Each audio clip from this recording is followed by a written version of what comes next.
தமிழகம் முழுவதும் இன்று நடைபெறும் மெகா லோக் அதாலத் எனப்படும் மக்கள் நீதிமன்றத்தில் 29,000க்கும் மேற்பட்ட வழக்குகள் எடுத்துக்கொள்ளப்பட இருக்கின்றன. நீதிமன்றங்களில் உள்ள வழக்குகளின் விசாரணை தாமதப்படுவதை தவிர்க்கும் வகையில் ஒவ்வொரு ஆண்டும் விடுமுறை நாட்களில் மெகா லோக் அதாலத் நடத்தப்படுகிறது. இதன்படி இன்று சென்னை உயர்நீதிமன்றத்தின் 6 அமர்வுகளும், சென்னை உயர்நீதிமன்ற மதுரை கிளையில் 3 அமர்வுகளும் மற்றும் கீழ் அமர்வு நீதிமன்றங்களில் 259 அமர்வுகளிலும் இந்த மெகா லோக் அதாலத் நடத்தப்படுகிறது. சிவில், மோட்டார் வாகன விபத்து, காப்பீடு, குடும்ப நல வழக்குகள் விசாரணைக்கு எடுத்துக்கொள்ளப்படுகின்றன.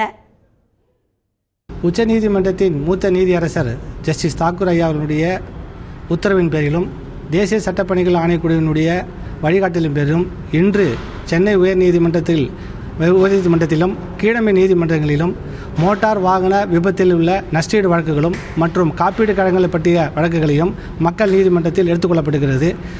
சென்னை உயர்நீதிமன்றத்தை பொறுத்தவரையில் 6 அமர்வுகளும், மதுரை உயர்நீதிமன்ற கிளையில் 3 அமர்வுகளும், தமிழகத்தை பொறுத்தவரையில் 2559 அமர்வுகளும் நடைபெற்று வருகிறது.